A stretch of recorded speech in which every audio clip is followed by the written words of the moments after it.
later. So again, I'll say good morning to everyone. I did not clearly introduce myself. I am Alicia Diggs. On social media, I go by Alicia Lovely Diggs because yes, I am lovely. Yes, you are. But I am the North Carolina State Lead for the Positive Women's Network USA. As you heard who our organization is, I do a lot of things on a local level, on a national level. I am also a member of PACHA, the Presidential Advisory Council on HIV/AIDS, a member of Sister Love, a member of a lot of boards and just national organizations, just to do the work that we're doing. And it's exciting to have the opportunity to be in a space with wonderful people. I am openly living and gloriously thriving with HIV. It's 21 years. I didn't even realize that this year is actually 21 years. Wow, who would have thought but God. But I am happy to be here, and I would definitely like to go on ahead and get our event started today. So we will have, you will hear voices from, we have a wonderful guided yoga meditation, and I'm more than likely going to chop up some names. So Grace there, thank you, but I will do my very best to pronounce correctly. Sashian. And I know I probably still chopped it up a little bit, but we will have guided meditation. We will also hear from Dr. Yarneccia Dyson, professor at UNCG, which is the University of North Carolina at Greensboro. Spartans, yes, I am an alumni. And then we will also hear from LaToya Murchison, beautiful sister here in North Carolina, Angel Vick, also in North Carolina, and Rita McDaniel here in North Carolina. And we will just share our experiences and answer as many questions as we can for you. So we would definitely like to start. I'm gonna pause there. It is Juneteenth weekend, and we would like to go on ahead and do a moment of silence, and a true moment, because I know that a lot of times we say, let's do a moment of silence, and we do like 10 or 15 seconds. A moment, 1 minute is literally 60 seconds. Let's at least give that respect, and let's do 1 minute of silence and remembrance for what we stand for, Juneteenth.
Thank you all so much. I really appreciate that.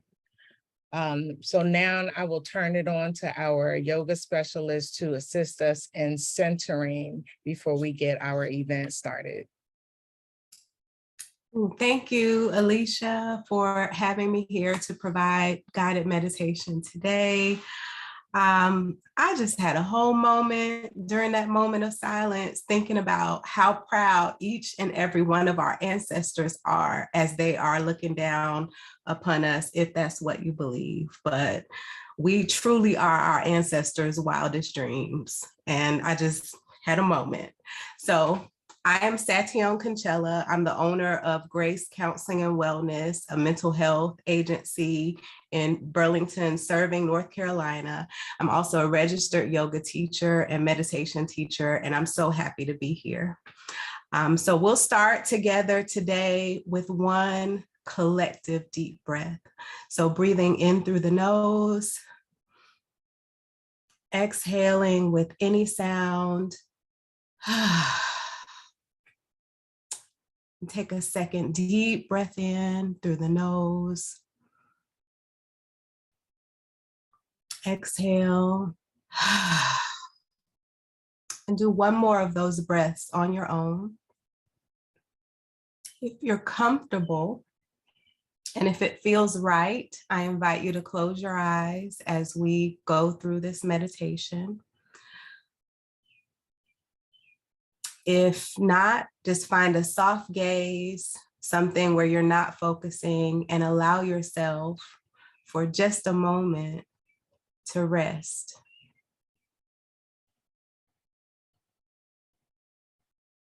So notice in this moment where your body comes in contact with the seat that's supporting you.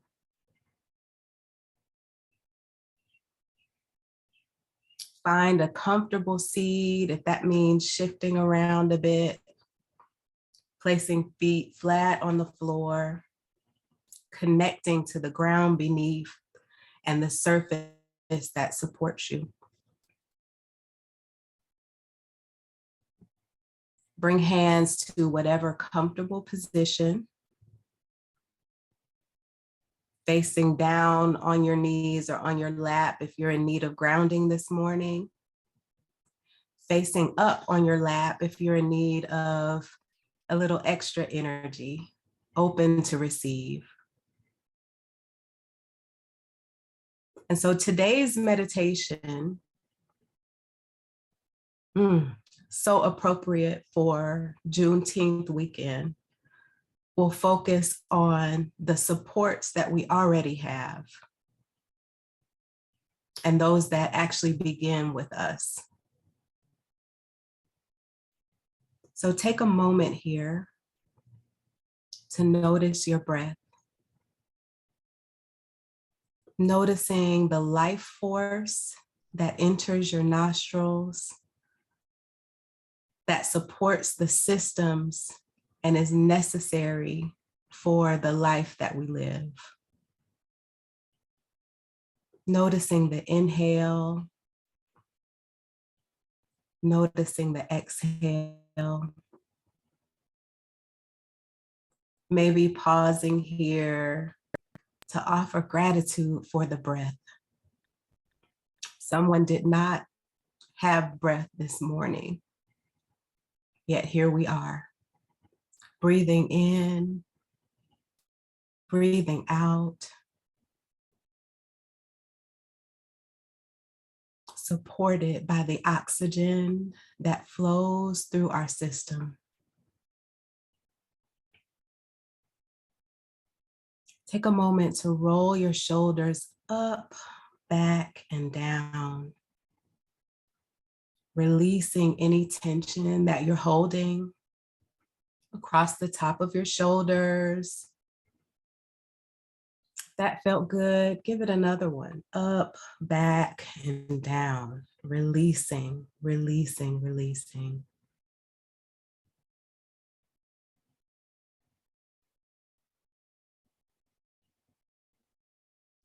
Take a moment to notice if there's anywhere else that you're not allowing yourself to be supported, anywhere else that you're fighting gravity. Check for any tension. Are you clenching anywhere? Is there anywhere that could be even 5% more relaxed? If so, find it and send breath there and allow it.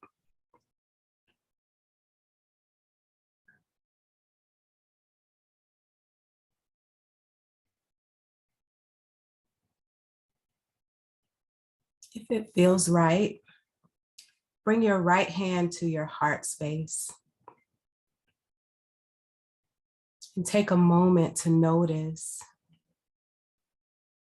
the beating of your heart, the evidence of life and vitality. Notice the rise and fall of the chest and how it coincides with the beating of the heart.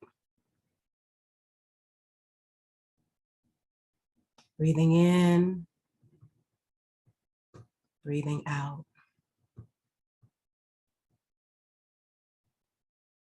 And if at any time during this meditation, you notice that thoughts creep in, maybe your to-do list, maybe what you're going to do after the panel, just give it a label, thinking, and allow it to pass by.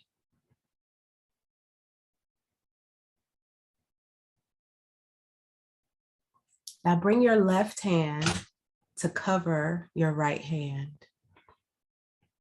Apply firm but gentle pressure, grounding yourself at the same time that you're supporting yourself, holding your own heart and accepting the support that you offer to yourself.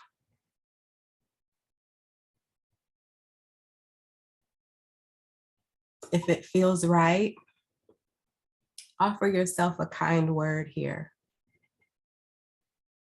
Maybe thanking yourself for showing up.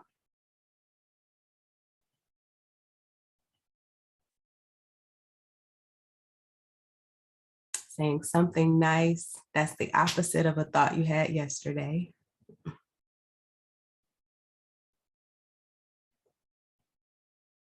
Breathing in, breathing out. Now imagine what it would be like to also receive this support from others who offer it, but maybe we've declined. Imagine what it would be like to accept support that would allow us a little more space for rest. Breathe into that.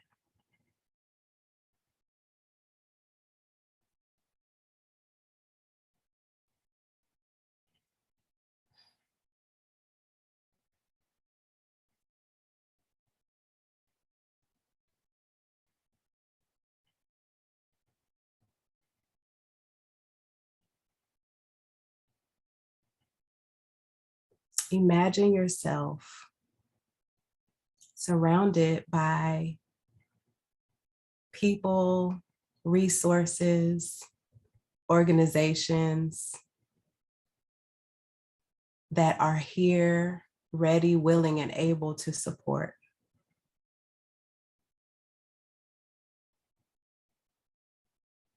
I invite you to imagine that you have everything you need available to you.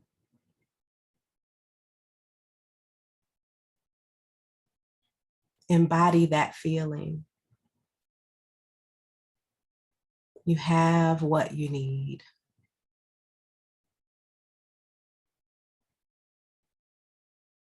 Go ahead and release your hands back down.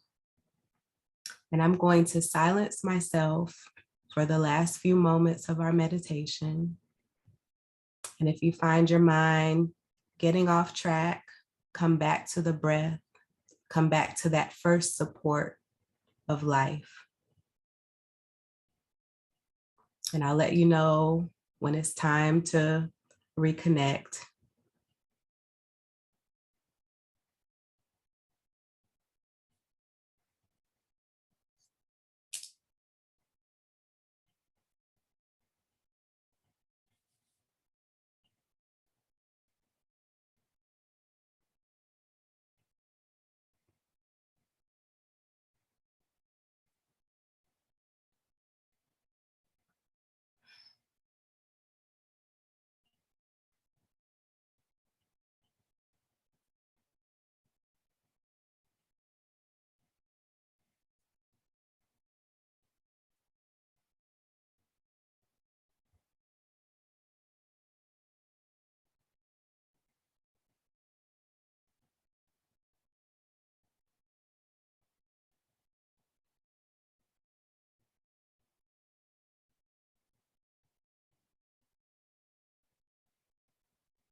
Begin to bring gentle movement to fingers and toes.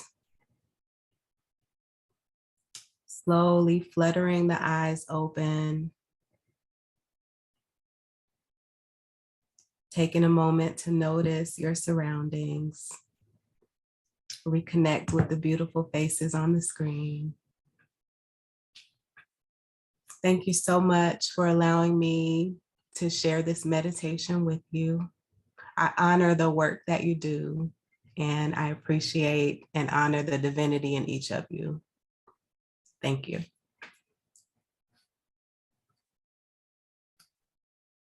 Wow. Thank you so much, my sister. Woo. I am a bit emotional in his face. And I literally have everything in front of me that I needed except tissue.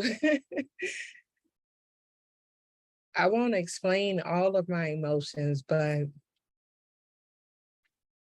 woo.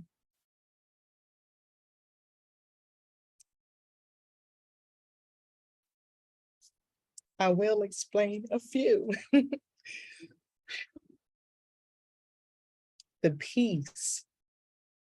The peace is number one. We've all been through so much for so long, not just the pandemic, but just so much for so long. And the peace just in those moments was amazing. When I did really take the time to center and pay attention, because to be honest, at first I was going through the messages on the comments on chat and to make sure that everything was in place, because that's what we do when we host and when we do events, and we want to make sure everything is right, and we want to make sure that everybody that's in the space is satisfied, and we know that not everybody will be. So I will share that in the beginning, I started to feel bad.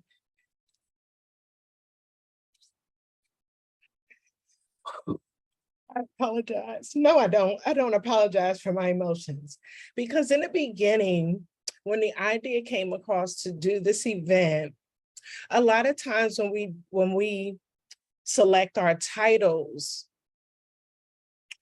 we have the worry of getting pushback from people about being inclusive. And I'm giving a disclaimer that by no means this event is to exclude anyone. And those of you who really know me know my heart.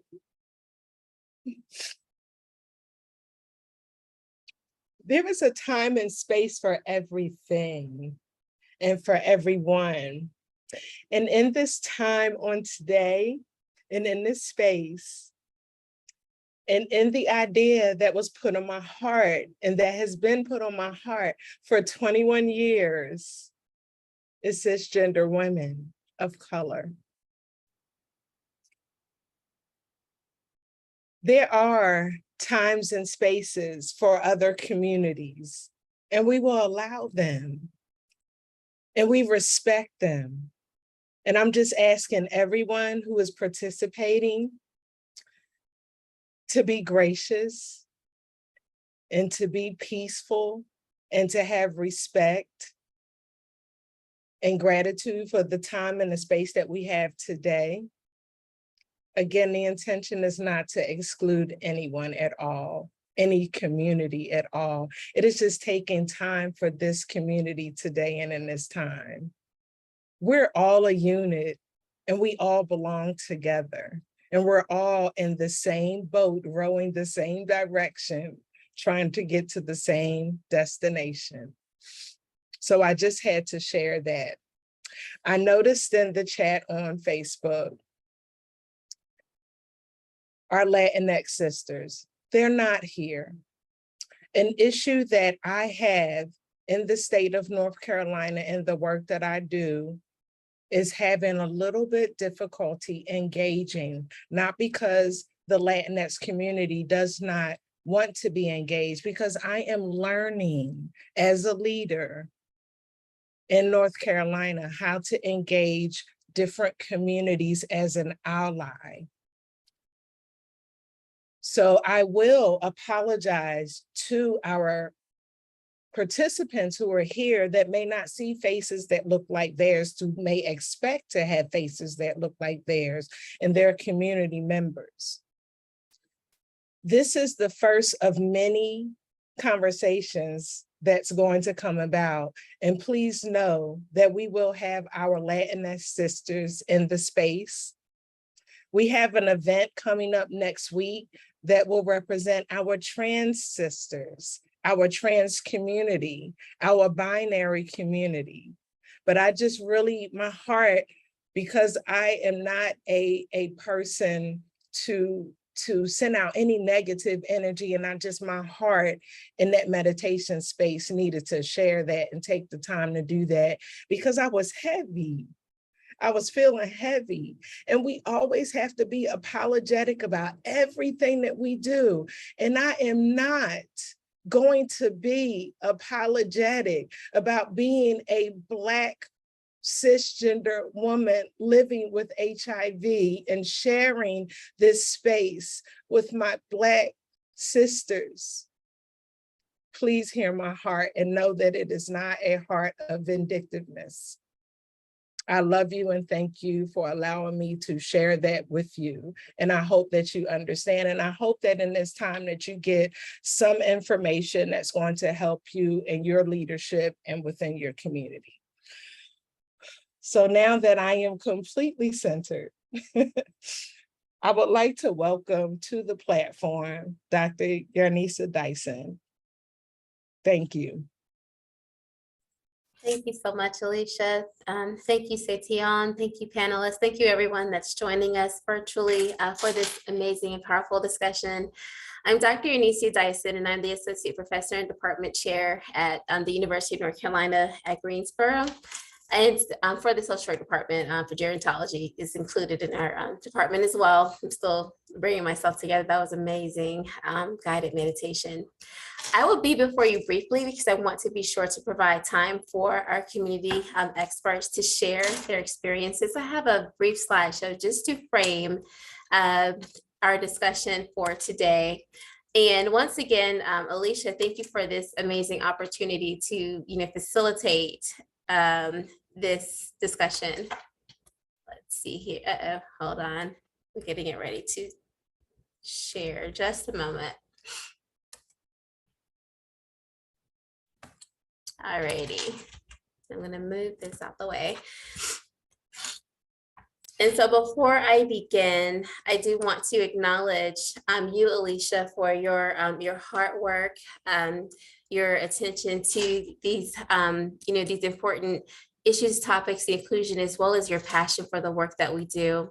I also want to acknowledge Angel Vick, LaToya Murchison, Rita McDaniel, Setion Conchella, as well as our family, friends, partners, and accomplices that are joining us today. And I also want to acknowledge Positive Women's Network for their support in assisting us to host this event. And so one question I want to ask everyone in the chat, on the Zoom, as well as on Facebook, when you think about Black and Brown cisgender women in research, and where are they? Hashtag questions that need answers. Where do you think they are? Where are they in the research? Or what are some reasons why they're in the research or they're not in the research, just from your purview? And I'll give a few moments for people to share some items there.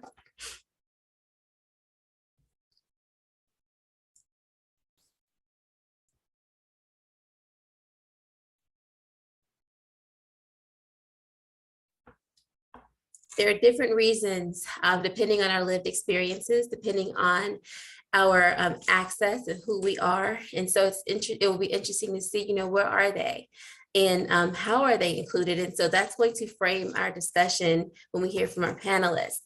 Key points to consider when we think about where are they in the clinical research are the historical trauma and messages that are passed down, within our families and our communities. There's a concern about trust and trust building. Can I trust a person or a provider with our story? Can I trust them not to hurt or harm, similar to the trust that was given within the Tuskegee experiment and other atrocities that happened to Black and Brown communities? We will be remiss if we don't acknowledge the social determinants of health at the individual level. We think about these things that determine a person's health and the importance of acknowledging how structural racism, in its implicit biases within the healthcare systems and the educational systems influence the ways in which people are able to access services. It also influences the ways in which people are able to live and thrive in these United States. I also think about the group level dynamics as well as the structural level dynamics, which gets back to the systems and the providers in those systems, as well as, if a Black and brown cisgender woman, are they even approached to be included in the research? When they are approached to be included in a clinical research study, what does that approach look like? Is the person building community with them, or are they only after, those blood draws or trying to track how a specific regimen reacts within their system? It's important to also consider the relationships with our providers. Do you feel supported when you go to a provider for support and assistance? Does your provider even offer the clinical trial or a regimen that may assist you with, certain parts of managing, the disease or infections? Do you have funding for programs within your communities, or do you have to go out of your communities in order to receive those supportive services? And then when people engage you, are there incentives or any compensation that's provided?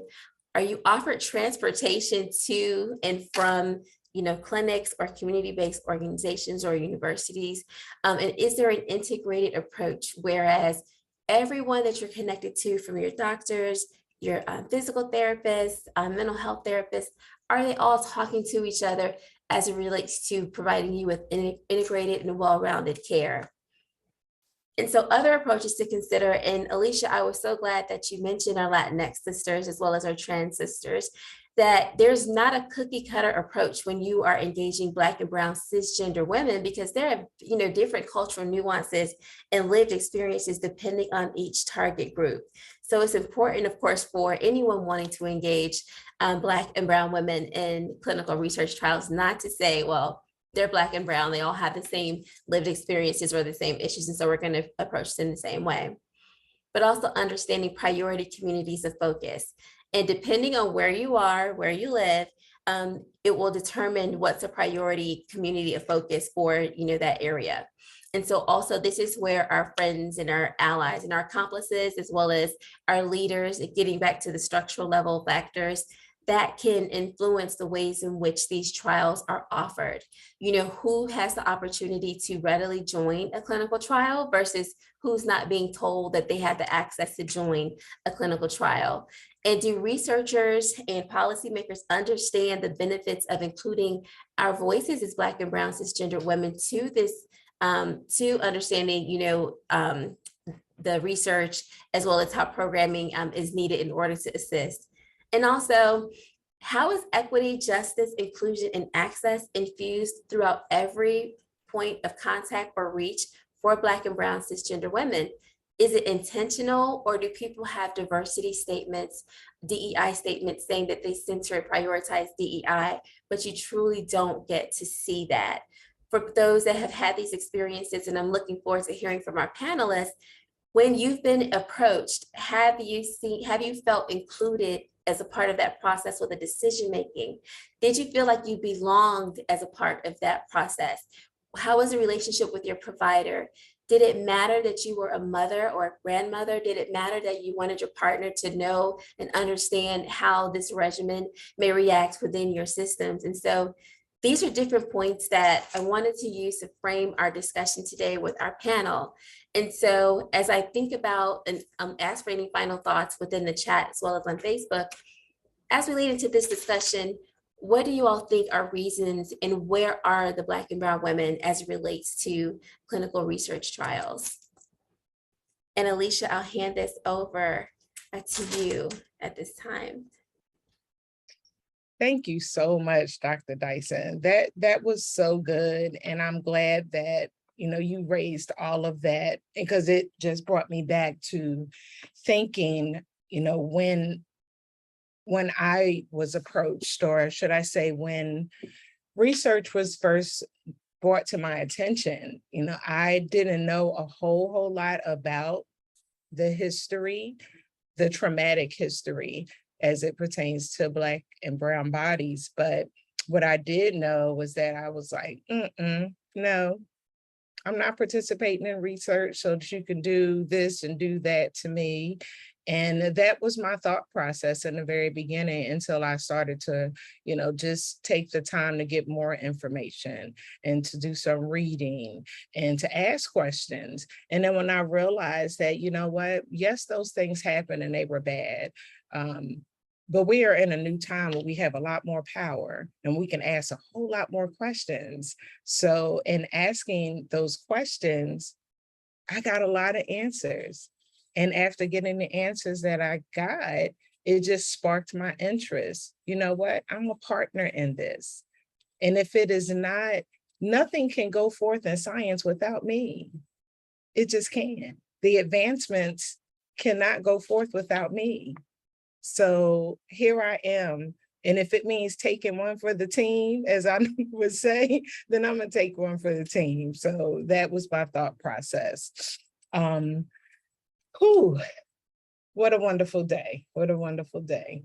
I'm gonna need some more of that yoga meditation in my life. But I do wanna start with a question for our panelists. First, before I start with the question, I would like our panelists to just give a brief introduction of themselves, just so the audience knows. So Angel, I will start with you. If you will just tell people who you are, where you're located, if you don't mind, and just a brief summary about you, and then we'll go to our next panelist. Okay, hi, can you hear me? Yes. I having technical difficulties. I spilled coffee on my phone, so I may cut off. But hi, everyone. I'm Angela Vick Lewis. I'm from the DMV area. I reside right now in Durham. In Durham, North Carolina. I've been positive now for going on 16 years. I got tested through church and found out my status. So I made a vow to God to do this work if he did something for me.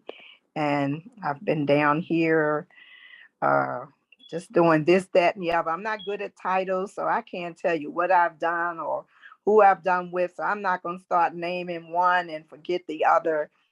And my phone is trying to go out. So thank you all for just gathering. I'm just me. I'm Angel. I'm here. I'm here to help. That's it. I don't have much to say. Thank you, Angel. Angel is phenomenal. She is definitely not one, like she said, for titles, but Angel does a lot of work centering around the homeless population. If you call on Angel, Angel is going to be there. It doesn't matter what it is. If she's able to put her hands in it, Angel is going to be there. So if you don't know Angel, get to know Angel, because she's definitely a supporter. Rita. You're welcome. Rita, if you would share who you are. Good morning. My name is Rita McDaniel. It's so good to be here this morning, and I love the meditation to start off with. That was great. I work for North Carolina AIDS Action Network. I've been in this field since 2010. I got introduced to the Duke Community Advisory Board. I was asked to participate in it, and so that's how I got started. But through the years, I've become a real big PrEP advocate for women, especially women of color. And I'm finding that all women are not being taught about PrEP and PEP and what it is and how it affects our bodies, and especially the women of color. So I'm really out there stomping the grounds and, trying to get as much information and talk to women and find out what their barriers are to taking PrEP. So it's a pleasure to be here. Thank you, Rita. Rita is also another sister that I've known for quite some time, that when you ask Rita to do something, if it's in her capability, Rita is right there. She is a wealth of knowledge. Both Rita and Angel are all about the community. While they may not be, on the university scholarly side like I tend to be on, they are hands-on in that community. I'm gonna tell you that. So thank you, Rita, and thank you, Angel. And LaToya, if you'll introduce yourself. My name is LaToya Murchison. I'm from Moore County, North Carolina. I was diagnosed in 2018. I am an Amazon best-selling author, and I'm happy to be here today. Thank you, LaToya. She kept it all short and sweet. LaToya is the writer of writers to me. I met LaToya virtually, possibly through PWN.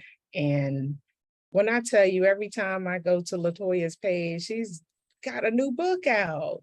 Like, LaToya is wonderful. She's written some great books. So if you have not, if you don't know LaToya Murchison and haven't heard of her, look her up on Amazon. She has a few great reads up there. Definitely check her out. I appreciate you ladies for stepping up as you always do when I ask, or if anyone asks. So I just appreciate your support. In this space, talking about including Black women, cisgender women in research, there was something that I read a while ago, I think it was sometime last year, and it was a read on Black women's organizations and how the FDA should set up equity-focused advisory panels when it comes to women being included in clinical trials and having equitable compensation for participation. And I thought it was really, really good that there are organizations that have stepped up and are really doing this, because as a person who has participated in studies, I don't always know the ins and outs as far as advocacy goes in that particular area, but I am learning over time. So what I did found that released June 15, I think it was last year, something called In Our Voices, a National Black Women's Reproductive Justice Agenda. They were Interfaith Voices of Reproductive Justice and Sister Love. They all got together to work on an agenda. This was more than 30 Black women organizations and reproductive justice activists. And they worked on an agenda that basically discussed clinical trials and how they failed to include women, especially women of color, in regards to recruiting, and that was significantly less than white men. And, this has been over time. Research was set up for, the cisgender male population. And those who are on here, if you are hearing us say cisgender, you're not familiar with the term. It is the new scientific term that just means the person who is living the sexual identity that they were born as. So cisgender women, cisgender men. So when you hear cis, that's really what that is. But I would like to ask my panelists here, when did you first know that you wanted to participate in research? Were you, then I know, and before, I'm sorry, I jump all over the place. That's one thing, if y'all know me, that is what I do. I know that two of our panelists are familiar with participating, but one is not. So for Rita and Angel, when did you first know that you wanted to participate, and were you approached by like a physician, a case manager, or a researcher? Or was this something you decided on your own? And Angel, since you're off mute, you can go first. Okay, I first was interested in when I was approached from UNC about the, gosh, Alicia, was UNC. I get tongue tied. I'm sorry. Well, UNC, and then I was nosy. I just wanted to know what it was. So, and from day one, I vowed to God I would educate myself. So, educate myself and learning as much as I can about it. And I really don't really remember how I got connected with LaToya and I'm over there at with UNC, but they came to me and asked me did I want to do the study.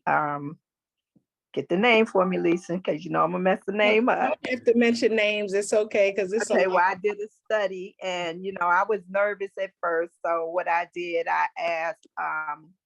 I had read through it, and I didn't understand the terminology for the terms from the doctor view. So I asked my mentor, Dr. Allison, to help me go through and read each part of it. And then I was like, wow, that's something I could be doing for women, you know, to help later on in the future. So, you know, they wheeled me on out there at UNC, treated me real well. And, you know, I started that study. And then from that study, I started doing other studies with WISE. That's what I was trying to figure out, WISE. And that's become a yearly study, and that's like a family study. And through that study and trying to do this advocacy with them, I was able to, as well with you, as participate in writing of a book.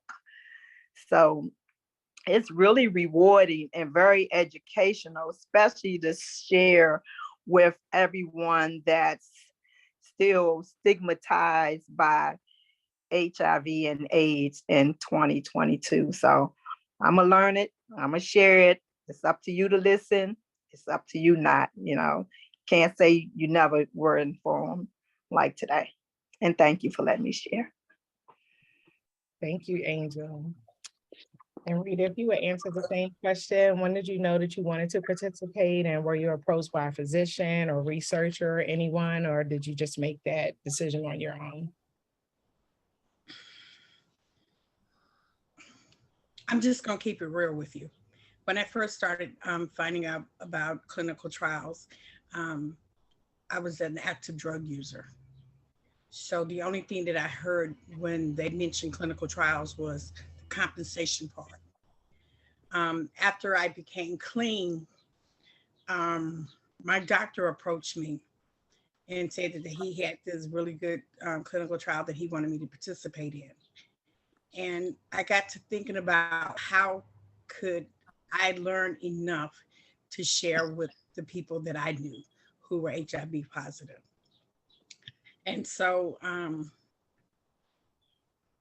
to be honest, even now when I go to clinical trials and I sit there and I think about once you get past the intake desk, there are no one that looks like me. And that's become very discouraging for me. And I don't feel like some of the clinical trials have my best interest at hand, because all women have certain duties in life, but I think Black women have a lot more duties because they're the taxi driver, the nurse, the doctor, the waitress, maid, the whole 9 hours. Our lives are so full. And that doesn't include the other things that we do in life, like volunteer on certain committees, the PTA and things like that.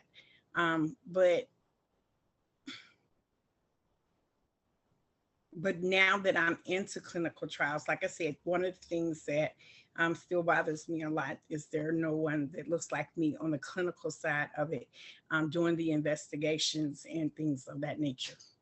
But I'm glad that I do them now because I understand what a clinical trial is.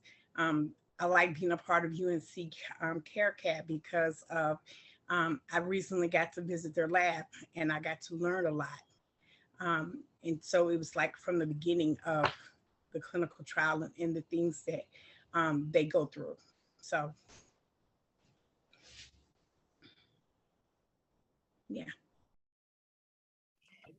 That's so true, Rita, because it's not a lot of us, our faces, because I do believe this was more for a gay man's thing, trials. And first you have to really get women to want to participate in the knowledge of this before they can ever be really introduced to the clinical trials itself. And yeah, like me, hey, the money paid really good. That was a good interest.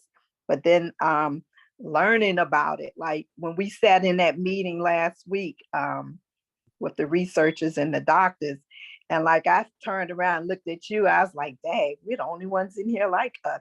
And they're trying to find a cure for us. So I was like, we the most important people in the room, because it's about us, what they're trying to find.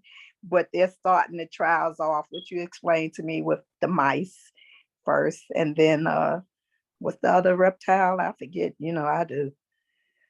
But, then the monkeys, yeah. So then we're the ones. Then we become the next candidates to try to find.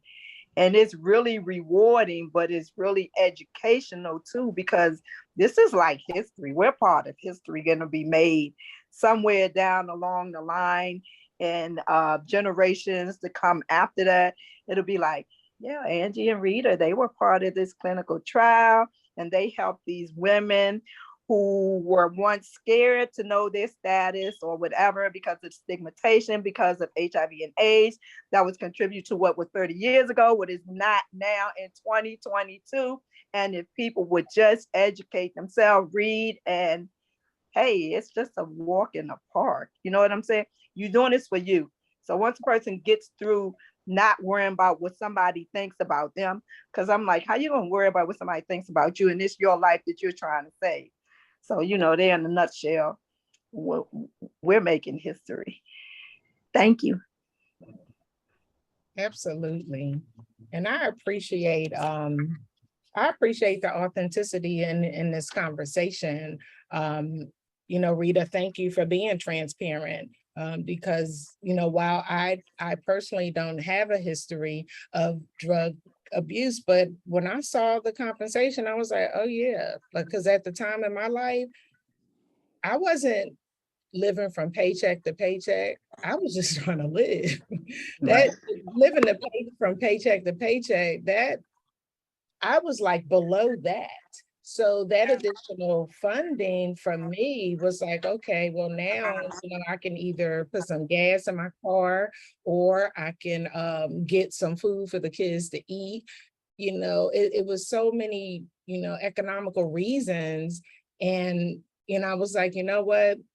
I'm only giving blood, when I go for my labs, for those who aren't on here, people with HIV who are living with HIV, we go to our doctor's appointments. It could be anywhere from 3, 6 to 9 months, some of us once a year, but, we get blood draws so that they can check our CD4 and viral load levels, CD4 being our T helper cells, which I like to call our soldiers that fight off infection, and the level of our viral load, just to see, if we're either undetectable, which a lot of people are if they're on their medication, and then some aren't. But when we go to the doctor's office, we give blood draws. So in my mind, I was like, okay, I'm giving blood draws anyway. So they're probably doing tests without my consent, even though nowadays they're saying they're not. That was my thinking years ago. That was my mentality. So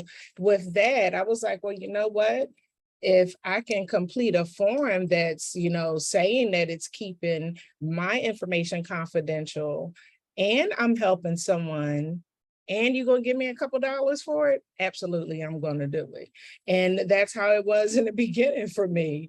And like I said, as years went on, I just got a little bit more educated, and it just helped me to be able to help my peers, and now, have a conversation like this. I know we have some questions going on, but I definitely want to hear from LaToya, because LaToya, if I do understand, you have not participated.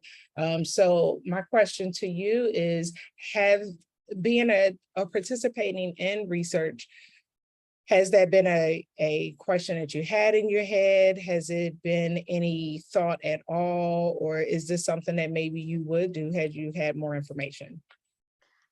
I think if I had more information, it would be something that I would do. I've never been approached. I've never heard of it before. So I definitely would want more information about it. So when you saying that you've never been approached, so that just lets me know there when you go to your doctor's appointment, so you're not seeing like a researcher come in, as case. No caseworker or anything like that. Only thing I do is see the nurse and the doctor. We don't have many resources down here in this area that I'm in. So only thing we have is just the doctor's office. Everything else is an hour or more away if I wanted some help in any other area. Wow. And see, everybody, this is why we need to have this conversation. For LaToya to say that, she doesn't even know. So she's not getting the information that some of us are getting.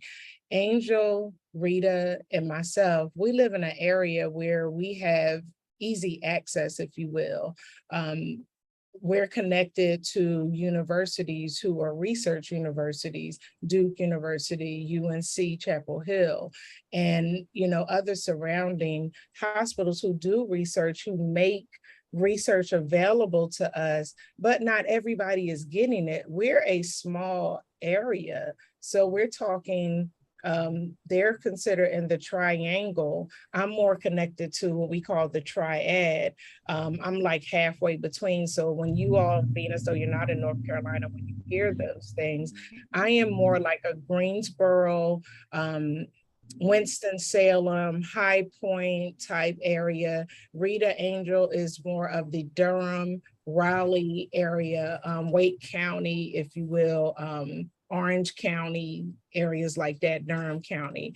LaToya, can you share kind of the vicinity? I know you said you're on Southern Pines, North Carolina. Can you give a couple more cities to give people an idea? I'm about an hour, 45 minutes to an hour away from Fayetteville. Got you. And I'm about an hour and a half away from Greensboro and High Point and Durham and everything like that. Got you. So, Alicia, I yes. want to say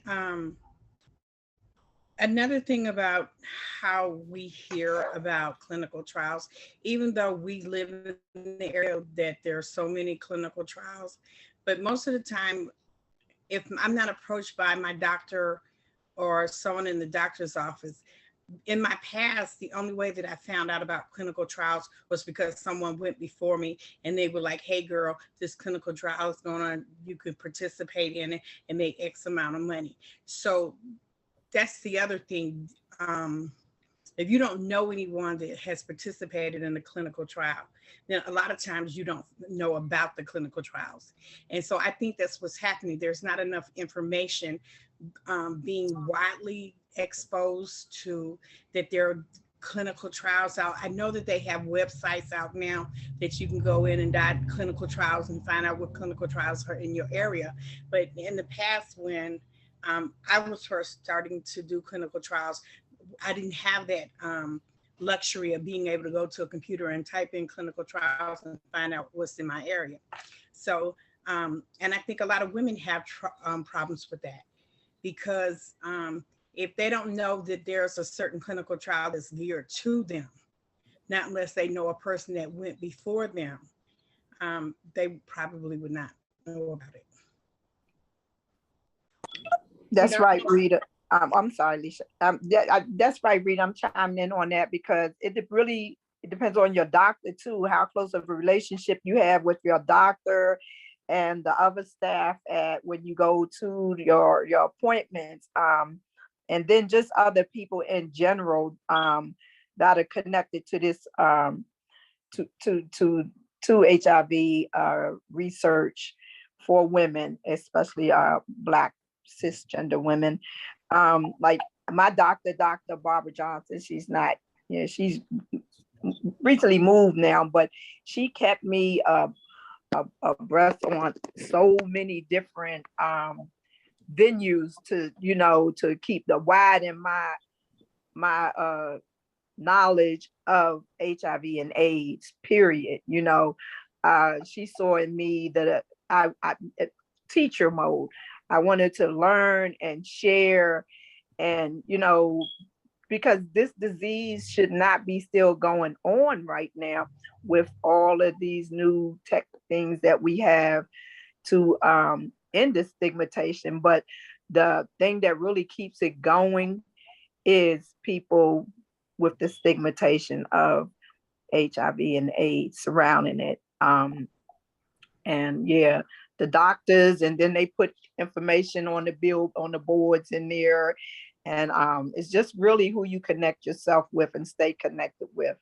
And I think I might have learned this one from you, Rita. I think you gave me this information, if I'm not mistaken. If not here, it was from Wise.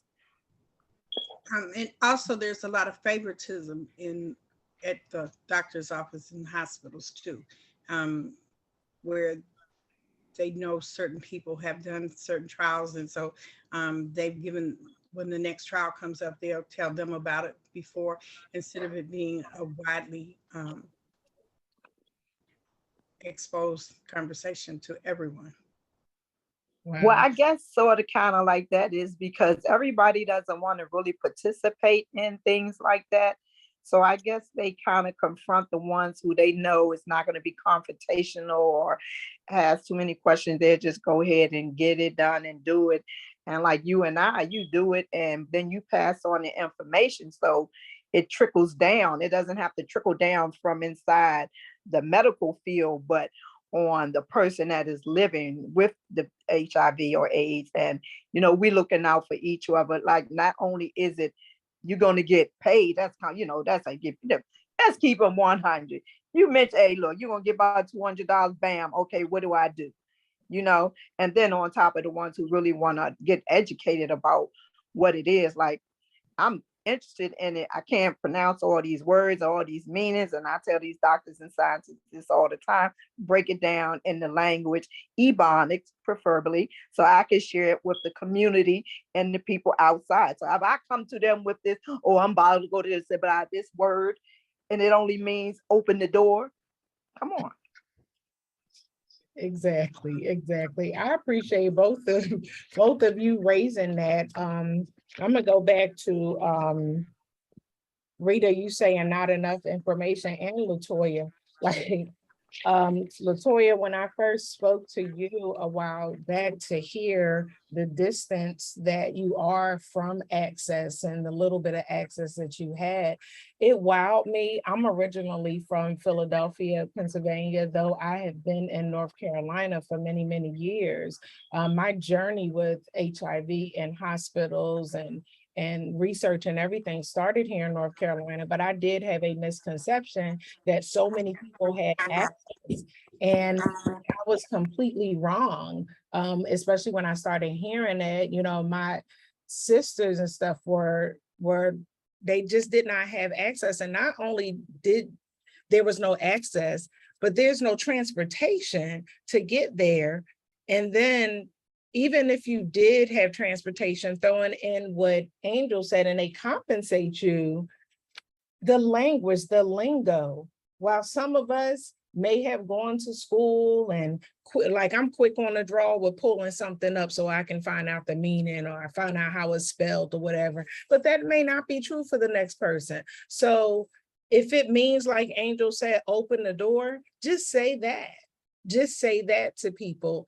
And don't go way off on a tangent to tell me one thing, and then you lose me when you're using all this language that I don't understand. And then to hear you Rita say favorites or favoritism, I was wondering the same thing. And that was a question that I had, because I'm going to ask questions. Before, I didn't know, and maybe didn't even have the courage to ask a lot of questions, but I did have those questions. My number one question is always asking, how many women do you have in your research trial? How many women of color? How many Latinx women do you have who were in your trial? And most times I am hearing a small number, if not zero. And then when I hear that, I'm asking why. And then the number one thing that I'm hearing is, and I'm so glad that many of them are honest and say that, well, we don't look like the community that we're trying to serve. And right now we don't have someone who does that can connect to that community to help them feel comfortable enough. That's one answer that I hear. And I'm starting to hear a lot of honesty from researchers. So I'm glad about that. And then also I may hear, well, many of them, are not interested or don't want to, or, it's always some other reason. But when I talk to my community, I'm hearing, well, I didn't know about that. And you all are right. I found out about research because at one point in my life, I was a non-progressor, which means that my immune system was fighting off the virus without medication. And I was a non-progressor for like 10 years. And through that, the doctors are wanting to know, well, what are you doing? What's going on? Well, can we, do this particular study? And that's really where I was approached. And I was nervous. And I'm like, well, what are you going to do? What are you trying to do to me? You trying to change my system? And they're like, no, for now, we just want to do blood draws and ask a lot of questions. And I'm like, okay. And that's where that started. And it caused me to want to know more, like, what are you doing to us? Or what is it that you're looking for or want to do that's going to help us? So as I, went on and went forward and found that, okay, we're not getting the information we need, and they are using the knowledge that they think they have without including us. So yes, Rita, I had to start telling other people, hey, sis, this is what's going on. This is the study that's going on. And, call this number or check this out, or this may be of some interest to you. But LaToya, I do want to ask, since you don't even get that information, what can we do? What can doctors do? What can research do? What can all of us do who have a little bit of access or full access do to help people like you and your community get more information? Well, today is a good start for me, because like I said, I'm learning so much that I didn't know. As far as doctors, wow, I think they could give out more information than what they're giving. And like I said, with my daughter, it's just a part of the hospital here. So I don't even see any information like in like hanging up or anything like that. LaToya, may I ask you a question? Do you think from this day forward, the next time you go to the doctor, you will ask, do you know of any clinical trials that I can participate in? Yes, ma'am. I actually have an appointment coming up in a couple of months, and that's one thing I want to ask her about. And I can forward you some information as well, LaToya. I don't know how far they go as far as getting you to the appointments. Alicia, you might have that information, but it's very rewarding, especially if you're advocating in your community for other people that are living with HIV and AIDS who may be interested in it. So it might be because you're more like in a rural area, right? Mm-hmm.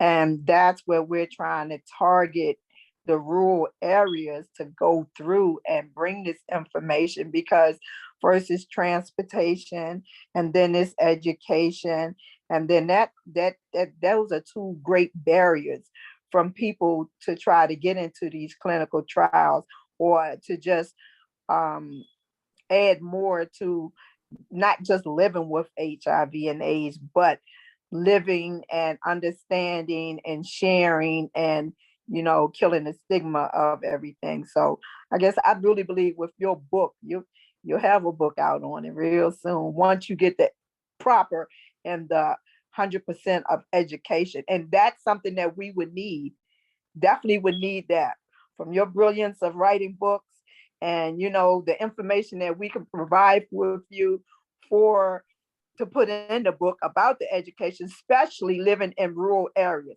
because people don't understand how vital information is needed for rural areas. And so many people that are living in rural areas do not have the education, and the doctors and stuff down there are not pushing it like it is much in the city. But from this day forward, I will hook up with you and anybody else.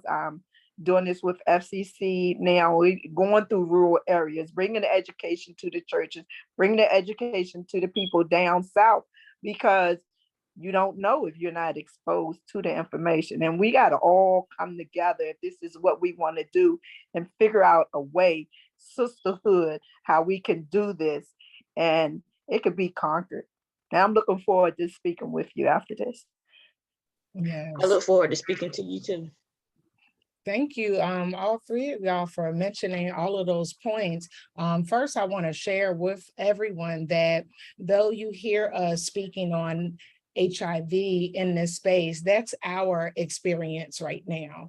When it comes to clinical trials, they are just not trials for people living with HIV. So please understand that it's just that in this space, this is the conversation that we're having because this is our lived experience and we are experts in that area.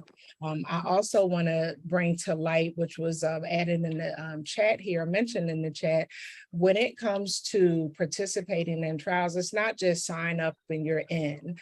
You do have to go through a screening process, and that screening process is physical, like a physical test, because they have, depending on, and it does depend, and trust me, I'm not a researcher, I'm speaking from a person of experience as a participant, but depending on the research study, whatever that is, you know, they go through their, you have to go through, and I'm trying to go through the chat here because a lot of things were coming up and I wanted to make sure that I mention them. The screening process for eligibility. So they'll do a physical test and then they'll also do blood draws because they want to also make sure that you don't have any other health issues that may interact with whatever study that they're doing at that time. One thing that I did find that was huge and important when I started doing tests, I started doing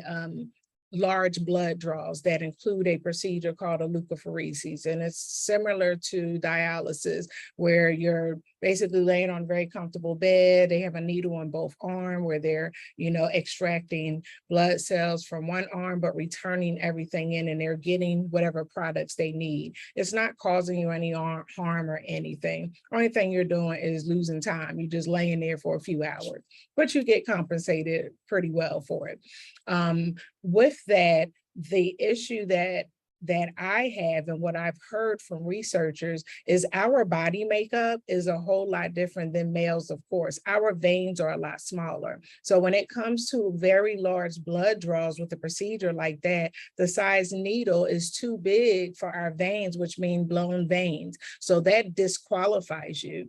Not to mention if there are any other health issues. So I just wanted to share those things to let you know that there are, you know, processes that you do have to go through, screening processes. It's not, you know, hey, I want to sign up for this because it sounds interesting or you're providing compensation. It's not that easy, but it is a step to learning. And then if it is a trial that maybe you don't qualify for and you get the right person, they will explain to you. They will explain a whole lot to you as to why, because I saw that thing, not that thing, but I saw that comment in there that you don't qualify, but they don't say why.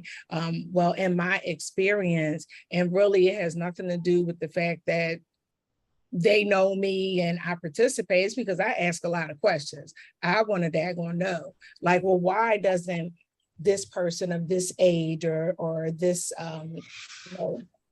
section, why don't they qualify? So then depending on that particular research study, then they explain why the qualification was not made.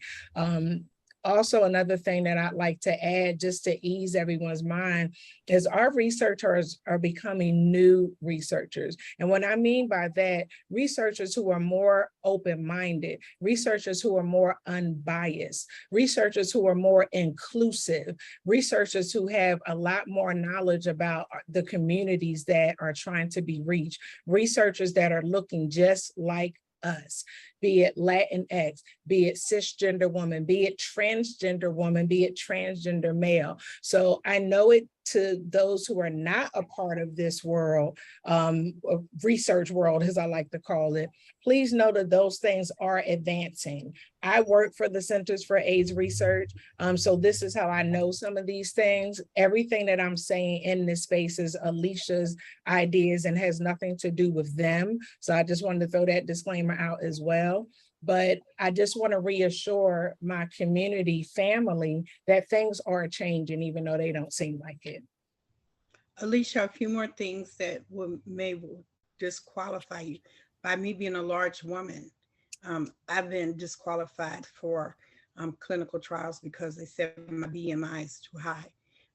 There was another clinical trial that I tried to participate in, but and I've gotten to a point where I asked at the beginning of going into the research part before I even get accepted into a clinical trial, what's my BMI like? Am I supposed to have all my teeth in order to participate? Because I've been excluded because I didn't have enough teeth to participate in one clinical trial.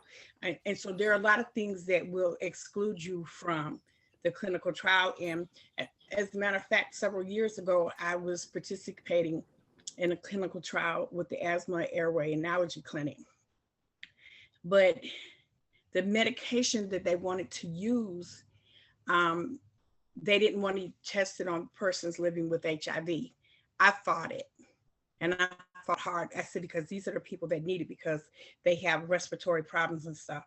And so what Duke ended up doing was starting to include people that were living with HIV. So, you know, I would encourage anybody to really ask questions from the beginning to the end, because in the second clinical trial that I did, I went through the whole process and then they told me I wasn't qualified.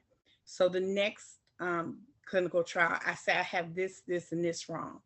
Would that qualify me or would that disqualify me? And she said, I'm glad that you asked, because certain things that I told her wouldn't qualify me to participate in the study. Because even from the beginning, when you're trying to see if you qualify or not, you go through a series of questions. And sometimes those questions can take 10, 15, 20 minutes to answer. And if you don't qualify, then that's 20 minutes of your life that you cannot get back. So that's something to think about also. Thank you. Alicia, this is Martha. I wanted to add to that list too. I have been disqualified for being not born in the US. Right, right. Yeah. And I have also been disqualified for having had the CD4 count less than 200, you know, so the AIDS diagnosis. And also if you are already resistant to certain medication. So right. Yeah, I've been through the ringer as well. So I also always am upfront and ask, I have this, and that, you know, before I go through all of that. And it's always good to have that relationship with someone who's more knowledgeable of the research studies that you can go to and ask, like I had to do with Dr. Allison. I was like, okay, so what does this mean? So what are they going to do with my blood? And what do I do while I'm laying there? And, you know, just different things. And, you know, I looked it up and I couldn't understand what they were. So, just having that person, that go-to person that's real knowledgeable of it more than so what you are. Because a lot of times, you look, especially now, people will take these studies to get some money. You know, times are hard. You know, a lot of them will, you know, want the education, but right now being compensated for something that you really just got to say, yeah, I can. But it's not always that, because it is stipulations that you might not be able to fulfill for their requirements, you know, to further yourself on the studies like age, color, you right, Rita, the weight or whatever, the different medications, because you got to make sure that this medication is going to work with that medication. And that's why I said, when you get that perfect doctor like I had in Dr. Johnson, you know, she will let me know, or the ladies at Wise, you know, I'm just grateful to have a group of women, you know, that are knowledgeable and were able to help me. So now I am aware and knowledgeable of certain things, not everything. And I can share to women once women start wanting to be included in these studies and not worry about the stigmatization of the disease. And I also wanted to add, Melanie has been commenting some great comments in the chat here. She mentioned there really aren't many opportunities for women of color in HIV specific research. When there are opportunities, there aren't enough slots set aside for women to participate. And that is so real. And that's why, you know, if I get wind of, you know, some type of research study that's going on, you know, I'm asking like, well, how many slots do you have available and why so minimal? And to be honest, I'm not getting all the answers that, you know, that are needed to help my community understand, like, why is there such a huge separation in this area when it comes to research? And it's sad, and it's really just going to take our researchers, our doctors, those who are on that side to, you know, be more inclusive, to get outside the box and understand that you cannot do your research without us. You cannot. You mentioned earlier, I'm sorry, one moment. You mentioned earlier, Angel, when y'all were in a meeting with doctors and researchers, that you two were the most important in the room. And science needs to understand that we are the most important when it comes to science, because you cannot get this completed without us. I'll go ahead and let you go. I apologize. And that may be one of the reasons that we aren't in research, because there are not enough slots. There are not a lot of clinical trials. So we need to change that momentum. Yes, and earlier I mentioned, and you saying that ties into the reading that I said that I did with the 30 Black women's organizations and reproductive justice activists when they put out an agenda. One of their points is stating here, Black women are disproportionately affected by decisions made in research because women account for 50% of the nation's HIV diagnosis, and Black women are more likely to be diagnosed in their lifetime compared to Hispanic and white women. And Black women's organizations also say that to ensure equitable participation and compensation for participation in clinical trials, the organizations call for FDA to establish an advisory committee that is diverse and inclusive of Black researchers and focuses on racial and gender equity in trials. And that's something that's needed. So it's good to know that we are not the only ones. We're not the only ones who are, you know, who have these concerns. We're not the only ones who are asking these questions and trying to get the answers so that we can help our community. I really want to, so looks like we do still have a good amount of time, but I know that there are a lot more conversations that we'd like to have. There are several participants on here who have questions, who may have comments. Please put those comments in the chat. If you'd like to come off mute, please raise your hand. We have some assistants here who can definitely make sure that your voice is heard so that we can educate our community and make sure everyone is included in these conversations. Let me see, looks like Cecilia. So Cecilia, I have taken you off mute. Thank you, Alicia, and thank you for this opportunity. I'm so happy that we're able to have this conversation. Being diagnosed in the late 80s, that was all we had was clinical trials. So, at that time, I had the opportunity to participate in many that, help develop the medications and things like that. Going forward, once we got past that, medications were established and available. There have been no opportunities for me up until recently, or I wasn't aware of any opportunities up until recently. Currently, I'm working with PCORI on their SHARE Community Advisory Board, and we're developing a community assessment to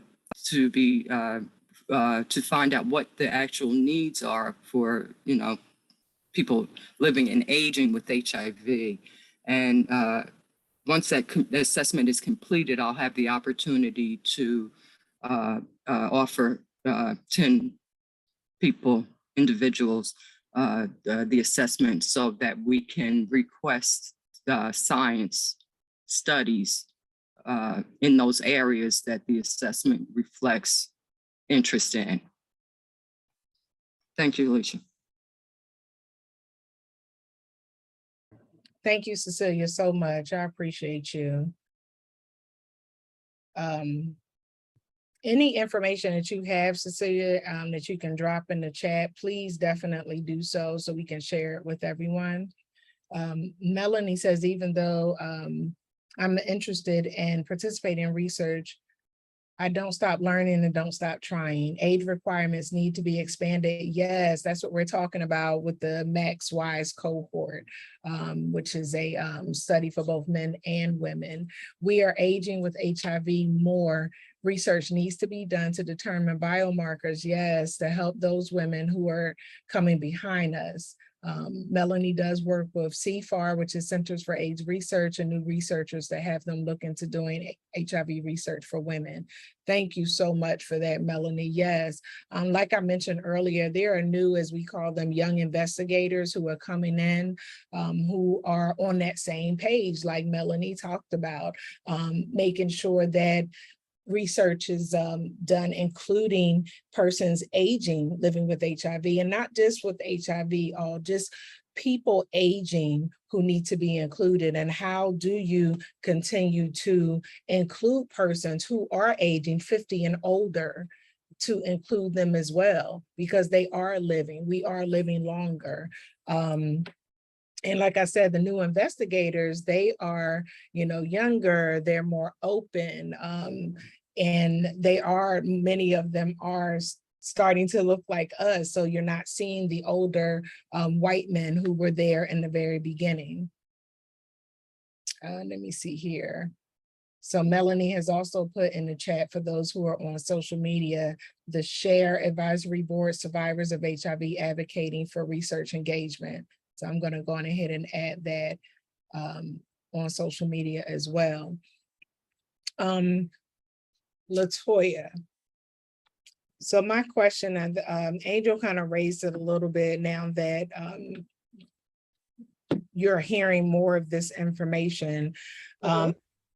Some of the organizations or maybe things that you're a part of in your area, do you have access, or do you know of how you can maybe start a committee or get connected so that there's more access available in your community? No, I haven't had any access to anything like that. Wow. Like I said, we don't have any anything at all. No support groups, nothing. Only thing we have is just that doctor that works with the hospital. I see. So yeah, this is where more work is needed. More work is definitely needed. The conversations that we're having right now, like I said, everyone, this is the beginning of many conversations. Our doctor had to leave the meeting, which I apologize, but you know, we're all like traveling and doing the best that we can as we work remotely and, you know, try to be on these online events. But I was hoping that she would be available to answer a few more questions. Nonetheless, I definitely want to, I'm sorry, I'm multitasking over here. If anyone has any questions, comments, please make sure that you put them in the chat, raise your hand so that we can take you off mute to comment. Rita, Angel, LaToya, what can we do as leaders in this community to maybe start a movement, do a little bit more so that we can have some more inclusion when it comes to research, education, not just participation, but education? Well, I'll start by saying I'm doing all this advocating in a foreign place. You know, I'm not from Durham. I'm not from North Carolina. I'm from the DC area, from, you know, the DMV. And my story is when myself and my son went and got tested, and we had to go to NIH to get the blood test. And I just promised God if he brought him back negative, that everything I would do that I'm doing now, I would educate myself. I would come down to Central. I would, you know, talk to any and everybody, you know, the importance of knowing your status. So I brought that up to say, it's important. You know, we have to get women to understand that it's okay. If it's okay to go take a COVID test, it should be no problem for anybody right now in 2022 to go and still be concerned about knowing your status as far as HIV, knowing that, because it's going away, but it's not going away because people still hold on to the stigmatization of it. And just like LaToya living right there in the rural area, and for just to be a doctor to take care of the patients that are HIV positive, but it's nothing else after that. You know, that's really crazy, because, you know, it's mind blowing. It's just really crazy to not have all of that information for people that are in that area, you know, and you have to come so far away where it's at. Like, I would really love to do all of this work where I live at, where my family, where my friends are, for everything. But one thing I learned from God is that he's going to put you where he needs you at. And I'm learning that friends become family, and family becomes strangers when it comes to this disease. So I just thank God for being a vessel, being able to have learned experience from this. It's good side and bad side. Like Alicia, I just called you the other day with a real traumatic experience. And had it not been for someone who walked that walk prior to the walk that I was walking last week, I wouldn't have been able to get through. I can't just call my girlfriends and be like, hey, this is going on, but you don't know about this. No, it doesn't work like that. Everything's not for everybody. And he's going to put you in contact with people that you need to be connected to. And I see my Shira is on here, Caressa, and thank you everything for what you've been doing for me in my life. And this advocacy work that I could not understand. God, why you got me down here around these people? I don't know, but you got to really meet people where they are. And I'm a people person. I can meet anybody. So, you know, black, white, red, yellow, green, dogs, cats, whatever. I am available and ready. And I'm just honored. I'm just honored that someone that I invited from in cyberspace are listening and will take heed to this message and be like, call them in like Angie, Angel, Angela, it's 3 people with me. I want to know more. And, now I understand, this call is making it, I understand more than I did yesterday. And as I travel to this big event in Dallas on tomorrow night, I'm going to learn more, I'm going to share more, and I'm going to talk more. So thank y'all. Thank you, Angel. In the chat here, it was mentioned that, I'm scrolling through because we have some good conversation here. The age needs to be dropped to below 50 because verticals under 50 who have lived with HIV since utero, and that is correct. And I did share on Facebook in the chat, and also here, there is a study available, and it is through WISE, and that study is called STAR.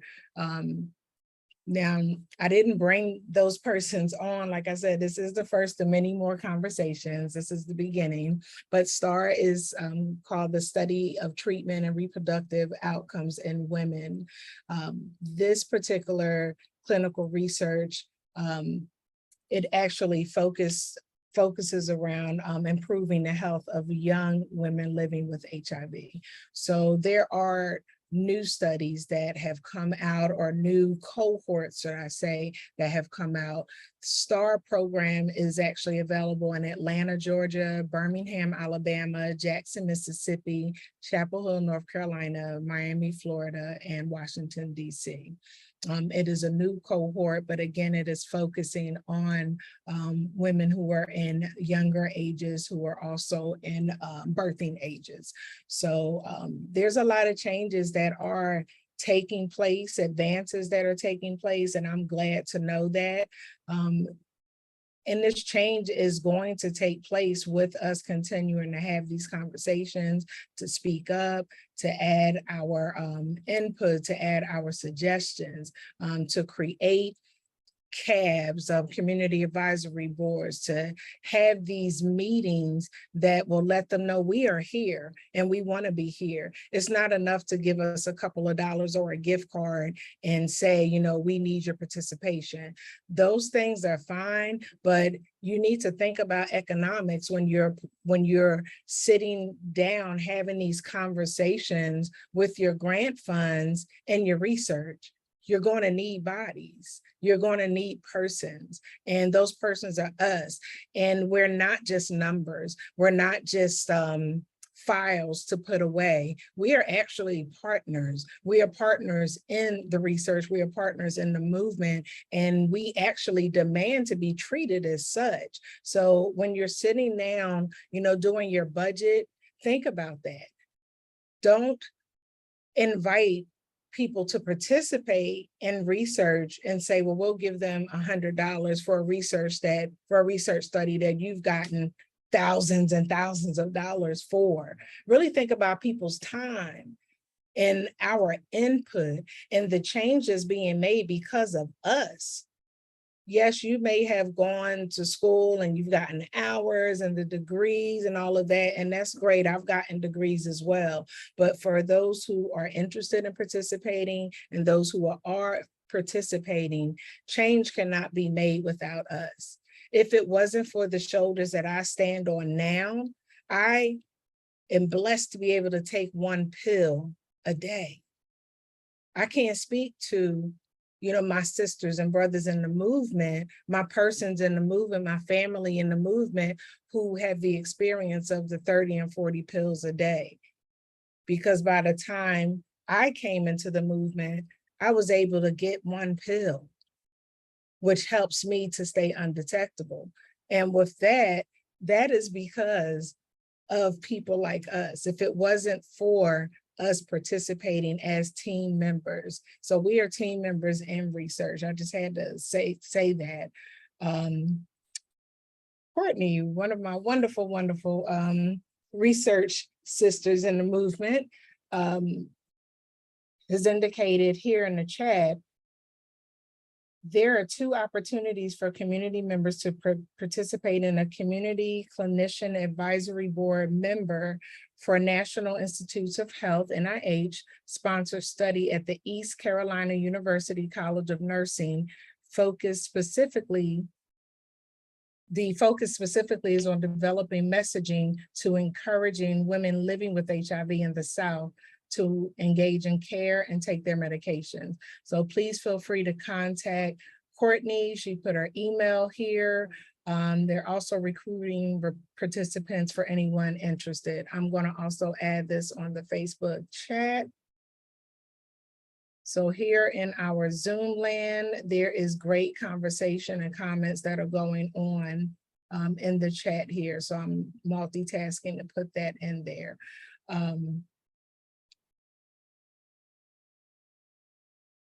I'd like to ask Rita, what else would you like to bring to this conversation? I know these questions aren't, the questions that I'm asking are not very technical, because I like regular conversation.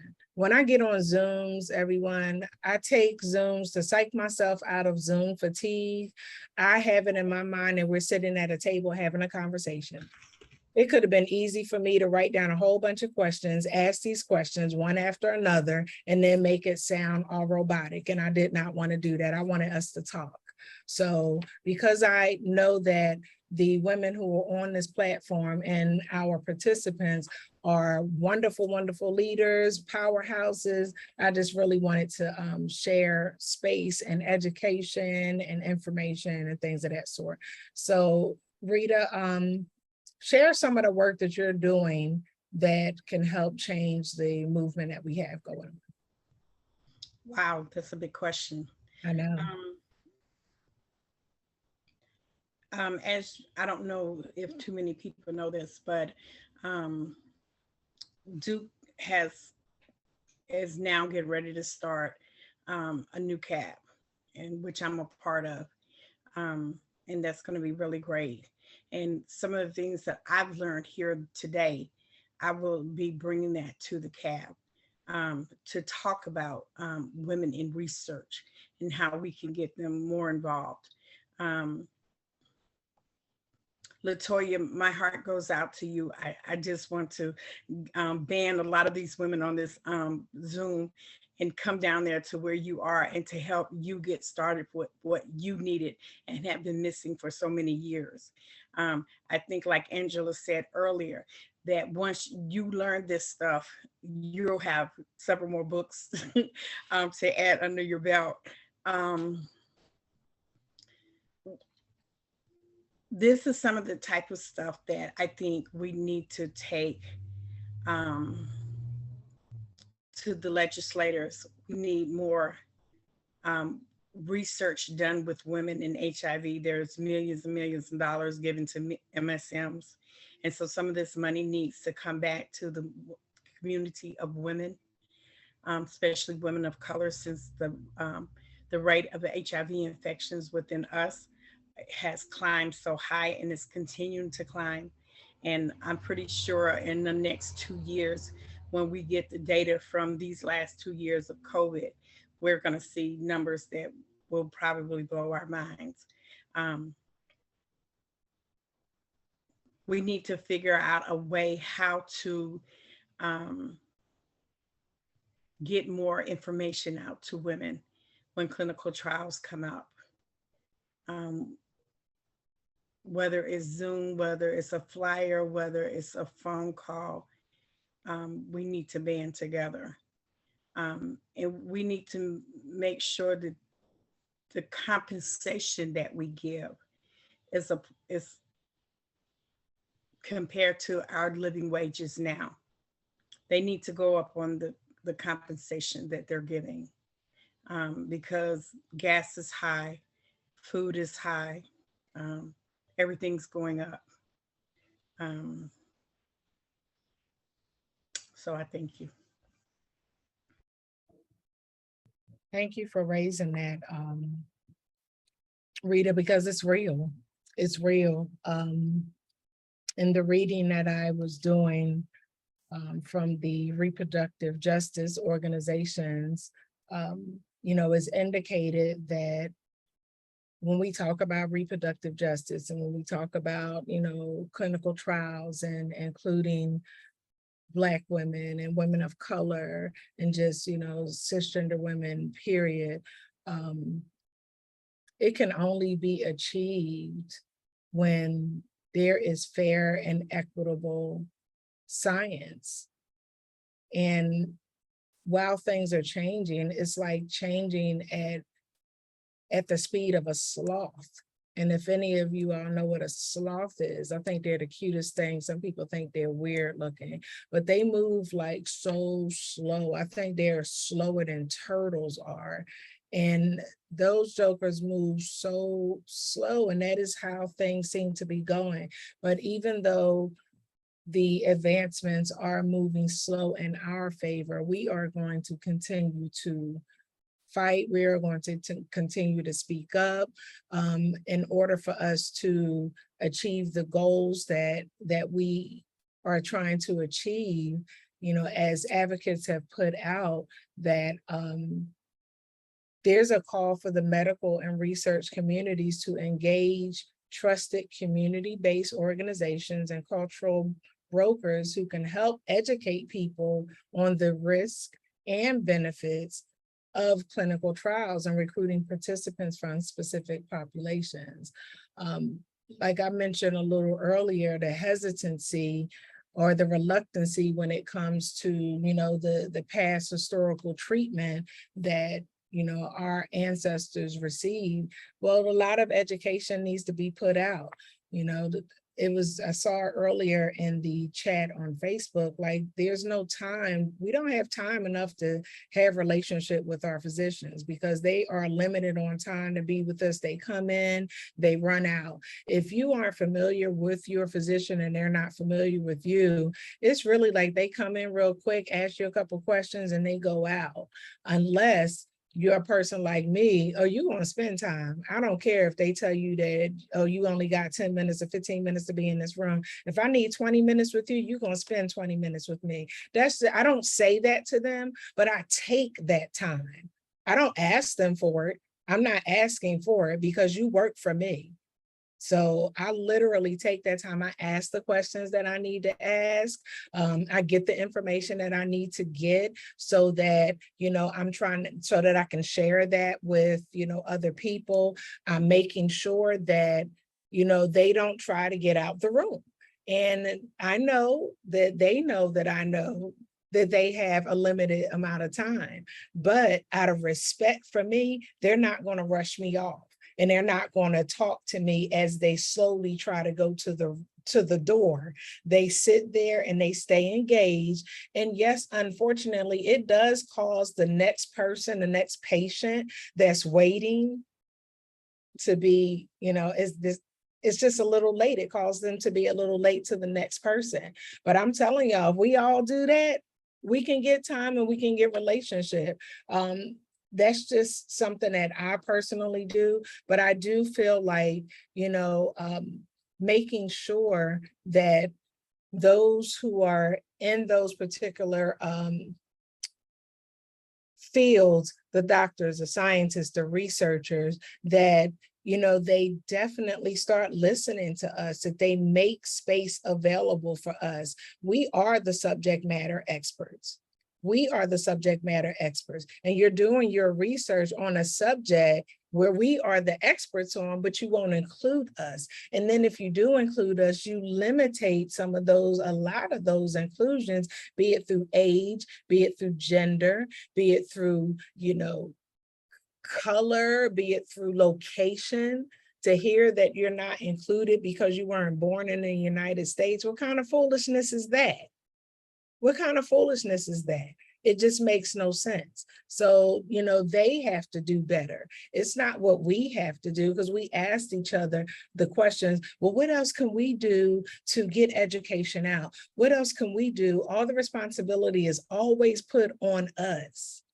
What about those who are making the decisions? What are you doing for us to help us get more educated. You have to come out of your box. You have to make the time so that we can get the access, so that nobody is excluded, and so that medications are set up to include our body makeup. No wonder there's a lot of side effects when it comes to medication, because you haven't included everyone in a study for that particular medication, but you're giving medication to people that you don't even know what's going to work for. And then they have all of these side effects. But had you included women in certain studies, then you would know, okay, this isn't going to work for their biological makeup. So those are the things that I just wanted to throw in there. I'm seeing a lot of conversation in here. Anyone I'll throw out again has any comments, any questions, you can raise your hand. We have about 9 more minutes left. You can raise your hand, ask any questions in the chat. But I'm just really grateful that we did have an opportunity to open this up. I'm looking at the information in the chat to make sure I'm not missing anything. It looks like our panelists are speaking with each other, and let me see here. And Courtney, thank you for sharing that information about the study that you all have available. I added it on Facebook as well. I'm gonna go back and see if there's any comments there. Melanie, and I appreciate you. I'm giving you a virtual hug. I hope you feel it. Melanie says, each of us in this webinar have the ability and the knowledge to write books, contribute to manuscripts, and are published in journals. That's it. And that's another thing that we didn't mention.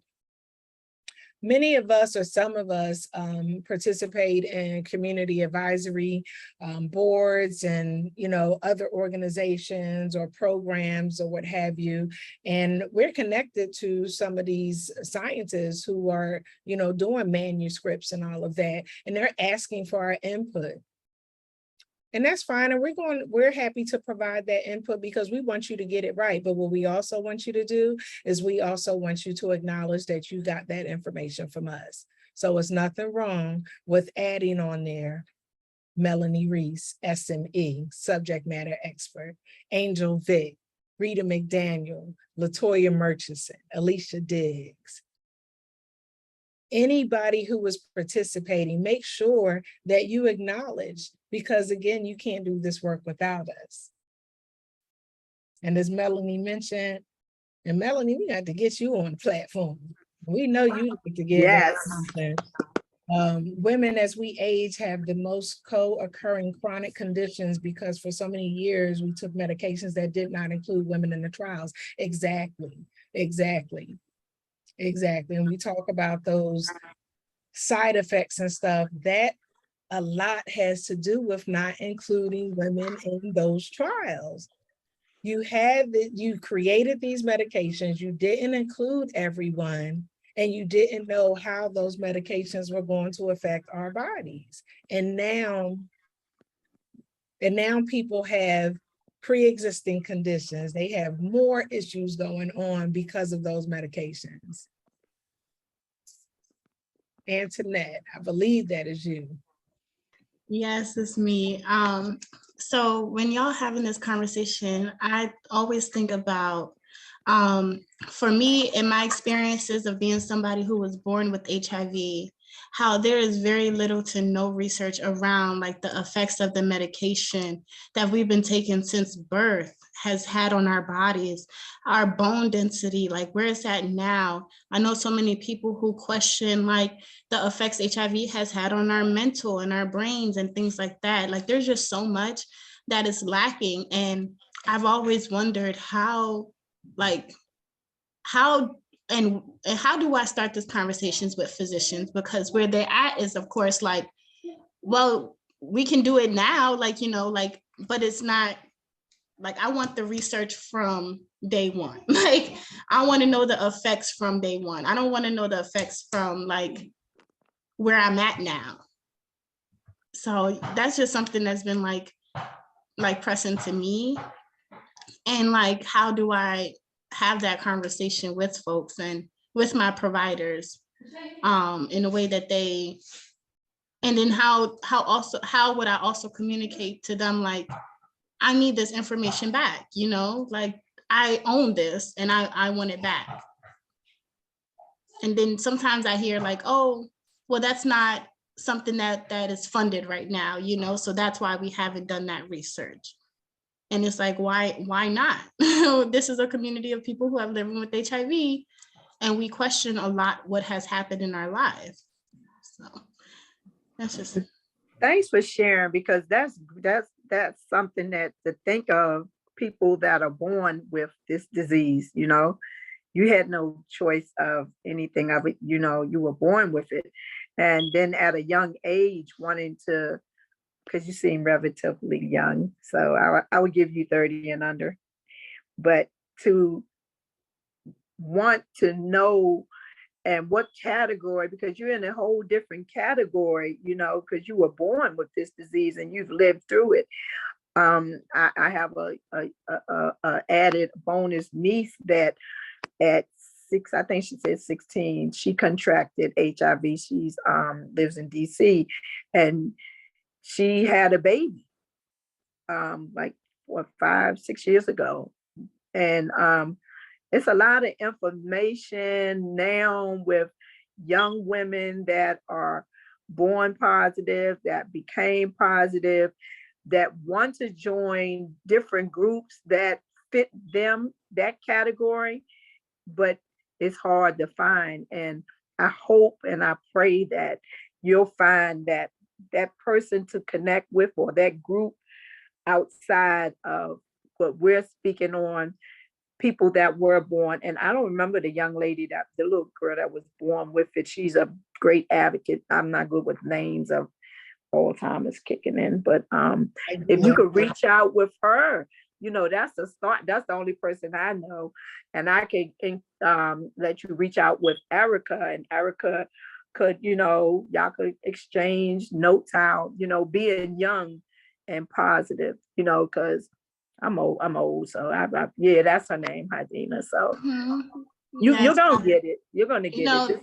We call ourselves the like verticals, of course, but dandelions. And as more of us start to be more open about our status, it's like a very, very small community, you know, like we all know of each other. So of course I know Hadea, like that's Queen Hadea to us of people who are born with HIV. But yeah, I definitely agree, like finding people who already have that, you know, who have been doing this work for a while and have already, you know, built a brand or something for themselves to start the conversation. Right.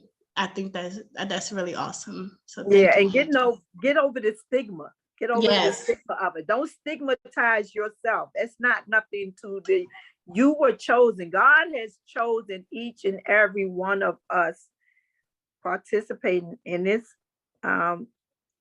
session, who are positive, who are out here trying to be game changers. But it's hard to stop the stigma when people are so worried about what someone thinks about them. So they'd rather die than wanting to know the results, instead of people knowing, oh my God, you're HIV positive. Because I always said, I'll die if I had to know about it. But then, you know, I got in the church and I got tested at church, and you know, I mean, God had bonded really deeply, and I put something out there in 2006, and I started learning it down here years later in 2013.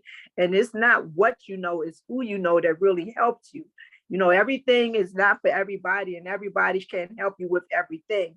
Just like I was just spoke, a situation I had that was, man, it could have took me to the left last Sunday, but I knew who to call because it was experience from what Alicia had experienced.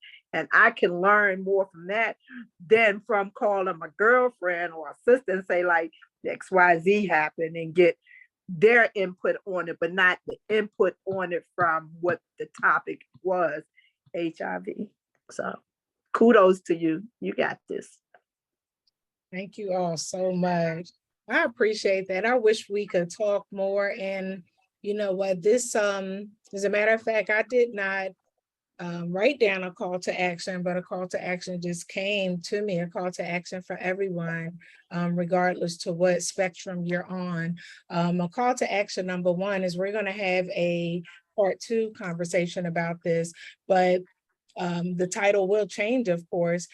We just need to talk about us as people being in research and the education being provided to us, the right education. So I do charge everyone to ask questions, find out some of the questions that you need to ask if you don't know.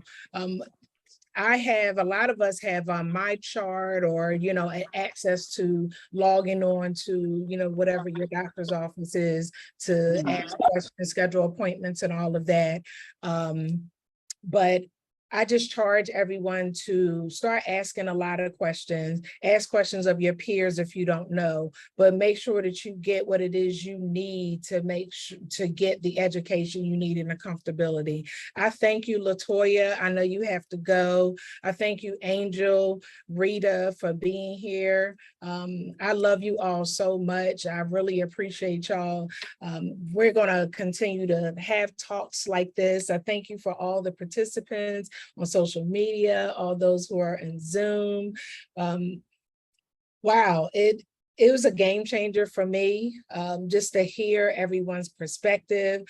I'd love for us to delve a little bit more. The next time we have this conversation, I'll make sure to have some researchers on here who can answer our questions, have some physicians on here who can really answer our questions, not to attack them and not for them to shy away from our questions, but to make sure that they treat us with respect and answer the questions that we have and get the answers needed. For our vertical family, we're gonna make sure that you all get the answers that you need and get the platform and space that you need.